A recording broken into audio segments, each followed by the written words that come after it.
Hello, everyone. I am Deb Scher, Artistic Director of Avaloch Farm Music Institute, and I am absolutely delighted to welcome you to Made at Avaloch, our new series created to celebrate the variety and excellence of the work Avaloch has supported. Each event will highlight one or two projects and will include discussions with musicians about process, as well as recorded performances of completed work. So far, Avaloch has hosted over 1,000 musicians in hundreds of groups and including dozens of composers.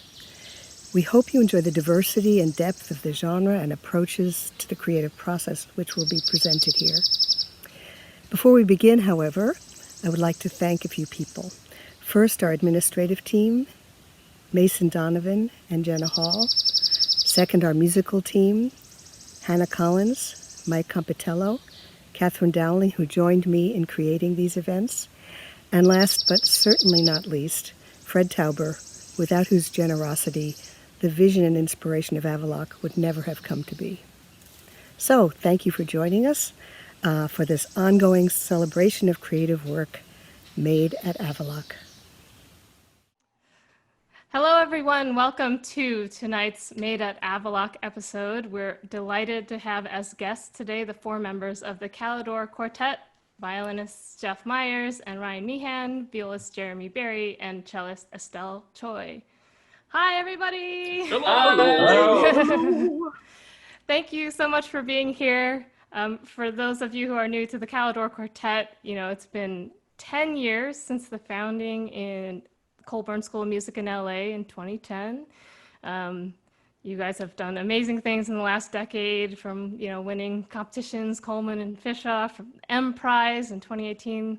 They received an Avery Fisher Career Grant, joined the roster of Chamber Music Society of Lincoln Center too. So I'm just wondering, in the last 10 years, how does it stack up compared to the goals and dreams that y'all set when you got started? Somebody want to take that? I think that from the beginning, we were, I'd say, pretty intense about string quartet. We like to say we took our blood oaths with one another that first year that we were going to put all our eggs in this basket. And I think looking back on the past 10 years, I think we can all agree that the one word that comes to mind is gratitude. An immense amount of gratitude for the opportunities that we've been given and the really beautiful and wonderful people that we've met along this path who continue to be such supportive friends and mentors to us. And I think especially in this very challenging time, it's apparent to all of us that we have such a great community of people who believe in the work that we're doing and want to see us continue doing our music making as much as it is possible these days. And so I think we're just very, very grateful for how the last 10 years have transpired. That's great. And any surprises along the way that you never saw coming in terms of professional opportunities or just things you've discovered about working with each other that you hadn't anticipated? Or taking wrong trains. We're still playing together, so that's a surprise. It's interesting. Like when you start up a string quartet, essentially you're starting a small business enterprise, and I think to also tie this back to your first question, like when we entered the fish-off competition, which was kind of the first big thing at the time that we had done the first year of our quartet, like we loved playing chamber music. We were having fun playing with each other. We didn't know what the heck to expect, let alone that 10 years later we would be sitting here getting interviewed by the illustrious Anna Clyne. And I just think chamber music careers in general are completely unpredictable, and you'd have to just put yourself in as many good positions to maybe create opportunities as you can and just expect a million curveballs every season. So it's just, I think it's part of what's amazing about what we do. It can be difficult sometimes, but that these surprises come constantly. Yeah, I think that's certainly an accurate description of any small business life, but also, Yeah. you know, musical life, certainly. You were with us exactly 3 years ago this week, I think, in July 2017. And do you want to tell us a little bit about what you were digging into while you were at Avaloch? Yeah, sure. Well, it's kind of crazy right now in this period of time where time is moving simultaneously incredibly slow and also bizarrely fast. I think that's already been 3 whole years since we were there. But yeah, at that time we were, I believe, about halfway through learning the cycle of Beethoven quartets, which are 16 of these amazing, amazing works of music, really the cornerstone of the string quartet repertoire. And we had been pursuing at the time different avenues in which we could perform the whole cycle of quartets in one season and one day record them quickly.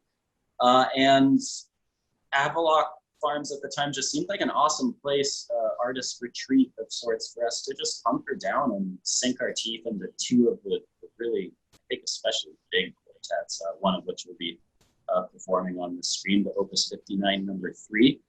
And to just really make a push to focus and really get these 2 quartets under our wing in a place that is beautiful and quiet, and you're surrounded by amazing other talented artists working on really cool creative projects.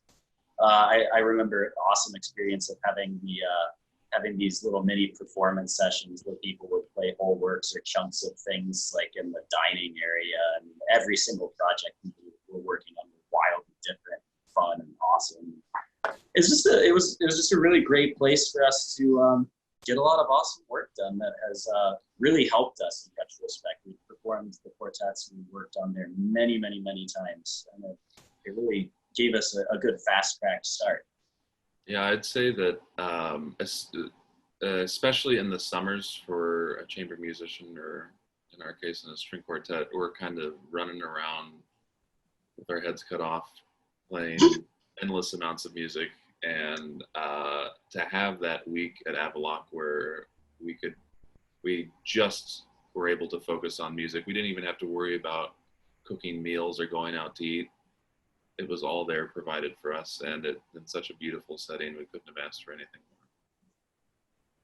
Well, here's a little bit more specific question. So, you know, string quartets are famous for putting in those rehearsal hours, you know, debating all the fine points of every phrase, getting the literal fine tuning together. So, I mean, I'm sure that your group is no exception and puts in many, many hours of rehearsal, whether it's during the performance season or, you know, in New York where you're based. How does being at Avaloch change your schedule or your routine in a literal like rehearsal schedule? Do you make any changes when you're in a place like that? I can't remember if we necessarily rehearse. Maybe we rehearse like added an extra hour. Normally we try to rehearse about 3 hours a day when we're working, and to make sure that we save enough time to really be able to fine tune our individual parts. There's only so many hours in a day that most of us mere mortals can play our instruments before either our fingers start to fall in the wrong spot or our brain just melts down entirely. So at least our personal philosophy is to generally put a limit on 3 hours. Maybe at Avaloch, because we had so much time, maybe we did 4 hours, but just making sure that our bodies had enough time to also really, really learn our individual parts, so that when we come to every rehearsal, we're never spinning our tires. We always have ideas. We've always improved individually since the last rehearsal. We're all playing scales. So yeah, maybe we were rehearsing up to like 4 hours a day, but still leaving enough time to being able to shed our own parts a little bit. Yeah, we actually had time for self-care, which was nice. Yeah, because you can strip away all of the obligations of everyday life. Yeah. And literally your only thing to do is play music all day long and eat super, super good food. So I think we were definitely more productive in the hours that we did rehearse than normal. Though we're always aiming to be productive. It helps when you have space and peace of mind. When you do have the whole day at your disposal, when do you prefer to rehearse? I know that some people, especially who live in New York, you know, you might be able to get together for these 3 hours and it must get done in those specific hours. But when you can wake up every day and choose, what do you find is your favorite routine if it's up to you? We typically do well early afternoons because we like to practice individually in the mornings and then be able to come together. We really struggle for whatever reason to rehearse in the evenings. We call it the red zone, and it's very strange. It's a very strange phenomenon. We really can't get anything done, even though basically all of our concerts are in the evening. Yeah, it makes no sense. Yeah. I like that, the red zone, no-go zone. Red zone, Yeah. yeah. Well, Like that does performing sound- and rehearsing are a very different mentality, but it's weird. Well, let's talk a little bit about the Opus 59 number 3 quartet that we're going to listen to by Beethoven. So we're going to start by listening to the first 2 movements, the Andante con moto introduction into the Allegro vivace, and then the Andante con moto quasi allegretto. So maybe I'll just ask any of you if you want to share something that you feel is unique about this piece or that you particularly love about this C major quartet.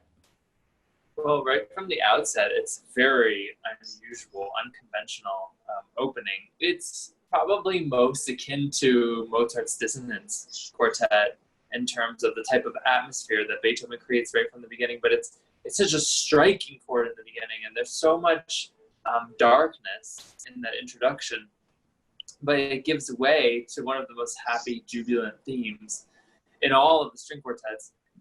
With the C major allegro part, and I mean, perhaps this is just the harmonic shift between the introduction and the main body of the first movement is an example of Beethoven's resilience, about how much he struggled in his life personally, and how he poured out that suffering and also that resilience into his music, and he juxtaposes those 2 elements right there in the beginning of the first movement.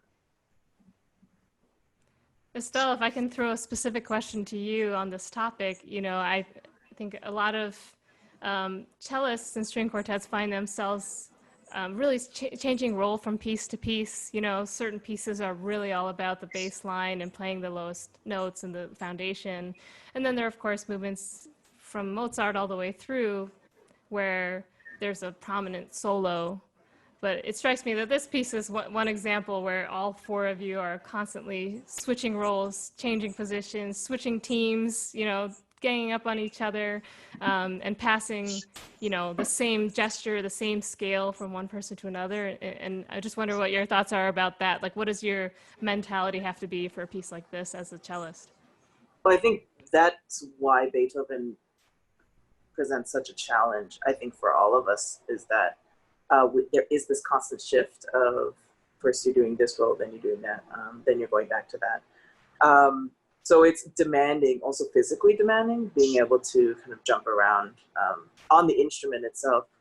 He has these incredibly, notoriously difficult solos kind of sprinkled throughout all the 16 string quartets.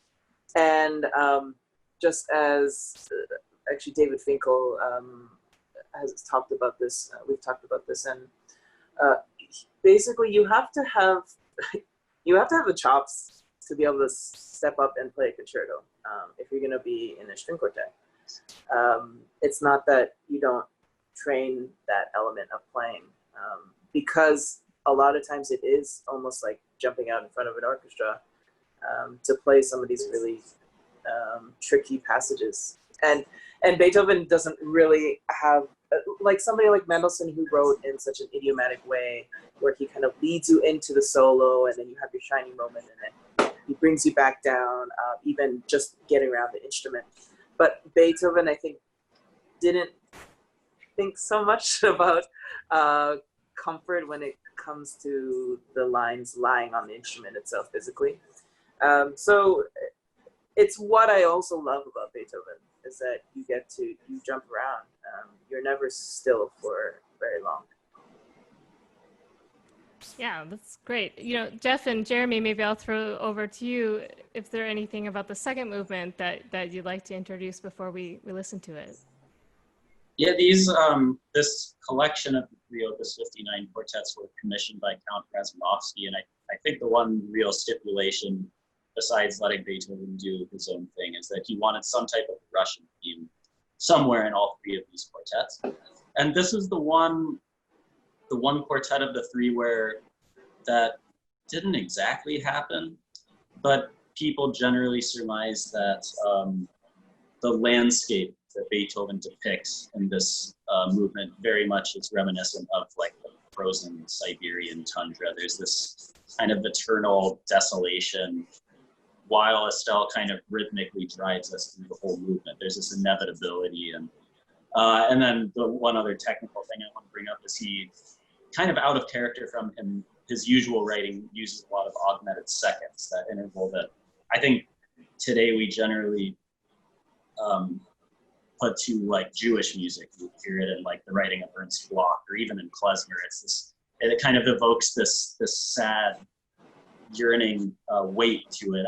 But I think in Beethoven's time, he probably took that more from Hungarian music, I'm guessing. But it gives a weight to the entire movement. It's actually quite a striking movement. And normally we've been performing like Opus 130 a lot this week, that has this like absolute beautiful pearl of a slow movement, cavatina, and he has many of these just like introspective, like incredibly beautiful slow movements. And that's not really the case in this quartet. He uses the second movement more to kind of paint an image for the audience. And I think the quartet in general is more about this incredible, bright optimism against the darkness of the very opening of the first movement, and then also the whole second movement. Took the words Great. right out of my mouth. Excellent. Well, let's listen. So we'll listen now to the first two movements of the Opus 59 No. 3 Quartet by Beethoven. This performance was from October 2019.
Thank you so much for that. Just beautiful playing. I love the piece so much. I love your performance so much. We'll chat a little bit more and then listen to the rest of the piece. But I wanted to ask the four of you also about, there's a lot of really interesting conversations going on right now about the Western classical music canon and how it's formed and, who makes the decisions about it. And that's sort of a very big topic that could be an entirely different podcast or a different session. But it's certainly the case that these quartets are, have been hallowed and revered for, centuries. And there are so many people whose love for Beethoven comes from these quartets. And there's so many performers who have, dedicated their lives studying these quartets and forming their opinions about it. There's so many listeners who have dedicated their lives to studying these quartets and have opinions about it. There are whole dissertations and books about like the tempo markings and every tiny, spot of ink that hit the page. And I know for some performers that can form a kind of psychological minefield that is very difficult to travel through.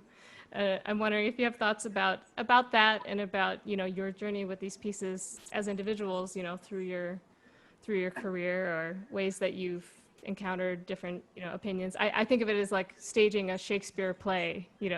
Somebody in the audience is always going to tell you you've done it completely wrong, but maybe that's part of the point of the dialogue. I just wonder what your thoughts are about that.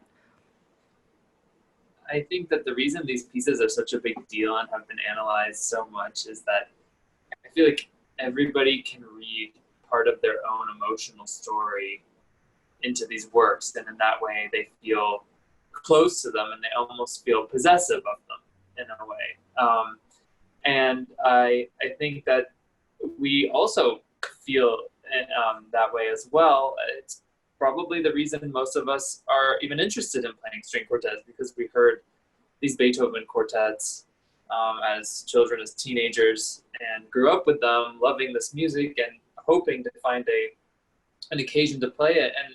And as you know, Hannah, it's really hard actually to find a group of at least 3 other people that are dedicated enough to even take up one of these Razumovskys or the late quartets, because they're quite challenging to put together. And I think that, of course, there's a great weight and expectation over playing these works, but we knew right from the beginning that, of course, you're going to you have some criticism about how you might interpret it. It's inevitable, but we were totally willing to take that risk, because that's why we got into this to begin with, and we couldn't imagine doing it any other way. I remember in our first year as a quartet, we encountered a publicist who asked us, what's your niche? Like, what's the thing that you guys do really, really well? And we were like, or what are the only composers you're going to play? And we thought about it, and we felt so weird after that meeting. And we thought, why do we have to choose? Why do we have to choose that we're only going to play some repertoire and not other repertoire? We like all of it, really, a lot. And I think that part of that is really embracing the standard repertoire as well, and feeling like you have to take it up. And I remember David Finkel said to us once that, people are always looking for angles in a career, like what piece or what repertoire is really going to set them apart. But there always have to be groups who are willing to invest the time and energy and take that weight of expectation upon their shoulders to perform the standard repertoire as well. And so I guess we just like to try to do it all of it, regardless of what people say or what they think. We hope that they like it, but mainly, and maybe selfishly, it's also for our own enjoyment and artistic fulfillment that we do this. Have you noticed your feelings about that change over time, from maybe an early experience with one of these quartets as a student to, this concert we're watching now from 2019? I think all of us have always been interested in like a wide variety of genres of music, and that has never changed. What I would certainly say has changed a lot is just our general interpretation of, in this case, a composer like Beethoven, and going back to what we were talking about before the first half. And there are so many of these Beethoven quartets that maybe when you're learning the first 1, 2, or 3 of them, you get really fussy about certain markings and how they don't make any sense. Beethoven is crazy, and all these things are true. After you learn more and more of the quartets and have the time and maybe a quiet place like Avaloch to digest, you start to notice a lot of patterns and things. There's not a right answer for most of these things, but you develop as a group certain general ways of, okay, because he's written this way and we have so many examples of this, the next time we see it, this is probably our starting place of how to interpret it. And learning the last, I would say especially 4 or 5 quartets was, I think, much easier for us interpretively. Definitely not easy still. These quartets are all incredibly challenging, but we certainly were scratching our heads in confusion a little bit less throughout the learning process. Yeah.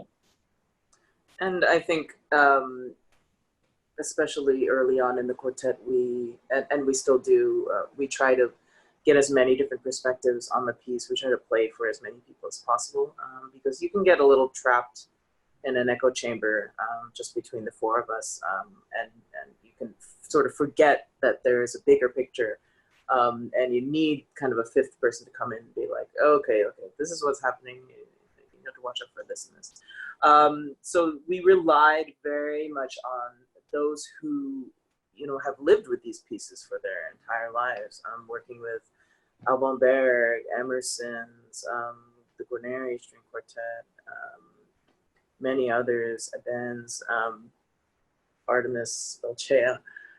These people who, it's in their blood, and they have the experience to show us how they tackled certain challenges.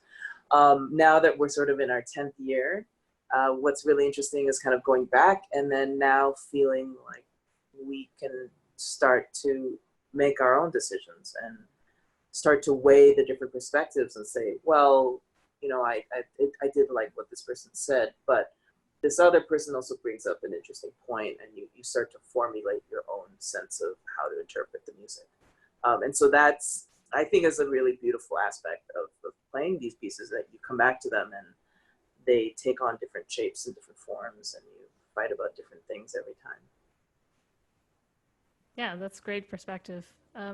Jeff, do you want to introduce the next 2 movements for us? Sure.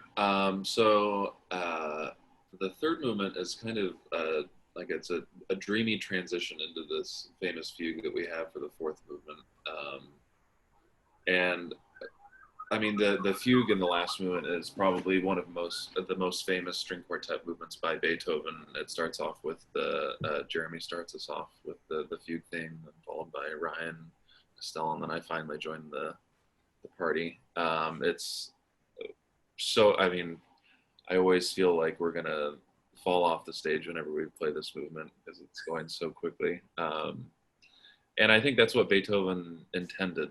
It has to be kind of on the edge of your seat, just about to explode. And there are very few other composers that can create that kind of energy. And whenever we perform it, if we know we've done something wrong if the audience isn't standing. I'll say that. And one of the most, just talking about like our experiences with this piece, I mean, we've played this like all over the world at this point, and one of the last performances we had was in Cartagena, Colombia, and we had to play it outside in it was like a town, part of the old town in the square, and it was extremely windy. And I remember we were all trying to keep our bows just on the strings. The winds are so strong, and the music was, luckily we all had iPads, but other performers that evening did not and lost their music to the wind. So that'll always stick in my mind. As the violist in the quartet who gets to play the fugue subject first in the last movement, there aren't very many other pieces where you get this like thrilling adrenaline rush right before the movement starts. Like I always have this feeling of like you're on the roller coaster and there's those last couple clicks before the huge drop, and it's like, here we go. It's such a fun, just absolutely insane view, really. Like we always think of these fugues like back to Bach as this cultivated, educated incredibly intellectual music. And this still is that in terms of content, but not in terms of character at all. It's just this wild, rambunctious, insane thing.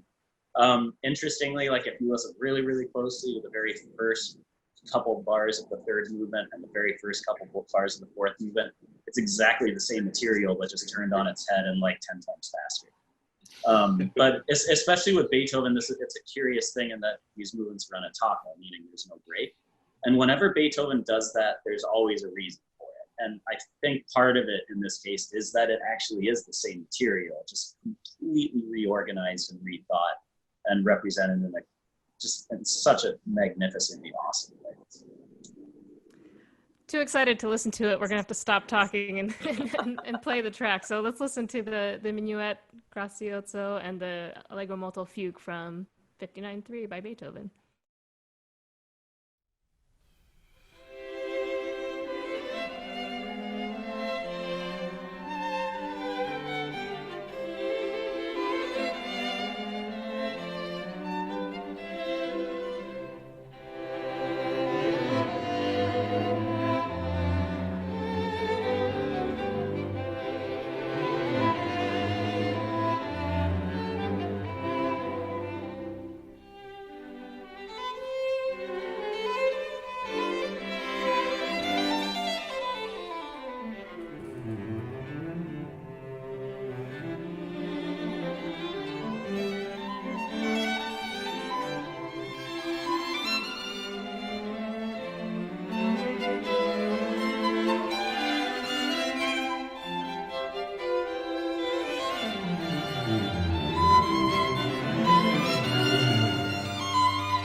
amazing. And they were standing, so you really succeeded in this performance, Cindy. So as amazing and exciting as you described. So thanks so much for sharing that performance with us. And before I let you go, I wanted to give a chance to point our audience in a direction where they can find, you know, more music and more projects that you've worked on. I'd love to hear a little bit about your album projects and maybe where we can find those albums, those products, those tracks. Well, I actually just got CDs in the mail.